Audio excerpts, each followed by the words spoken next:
Hi అండి, అందరికీ నమస్కారం. ఎన్విఆర్ఎస్ కిడ్స్ ఛానల్కు స్వాగతం, సుస్వాగతం. ఈ వారం కథ మేడెక్కి చర్చ. ఇదేంటో వింటారా మరి? సంక్రాంతి పండుగ నాడు రత్నగిరి జమీందారు రాజశేఖరుడు తన కచేరీకి ఊళ్ళోని విద్యావంతులైన యువకులను పిలిపించాడు. వారితో, ఈరోజు పండుగ కదా, మేడెక్కి చర్చ అని ఒకళ్ళన్నట్ల అర్థవంతంగా చమత్కారంగా ఉండేటట్లు ఎవరు చెప్పగలిగితే వారికి 116 వరహాలు బహుమానం అన్నాడు.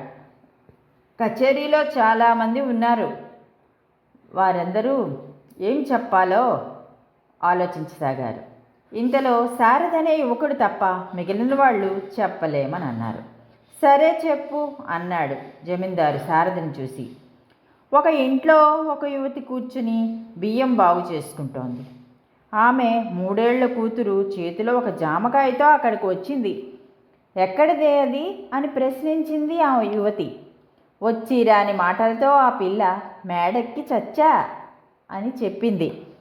మేడెక్కి జామకాయ తెచ్చానని ఆ విధంగా చెప్పిన పిల్ల ముద్దు మాటలకు ఆ పిల్ల తల్లి, అక్కడే ఉన్న తండ్రి ఆనందంతో నవ్వారు అని చెప్పాడు సారథి. ఇది విన్న అందరూ సారథి తెలివికి ఆశ్చర్యపడ్డారు. జమీందారు రాజశేఖరుడు సారథికి 116 వరహాలు ఇచ్చి సత్కరించాడు. చాలా బాగుంది కదండి కదా.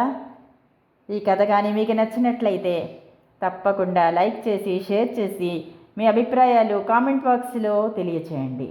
మన ఛానల్ని కనుక మొదటిసారిగా ఎవరైనా చూస్తున్నట్లయితే సబ్స్క్రైబ్ కూడా చేయాలని కోరుకుంటున్నాను. ఇలాంటి మంచి మంచి కథలతో మరో వారం మరో మంచి కథతో మీ ముందు ఉంటాను. అంతవరకు సెలవు. Bye bye.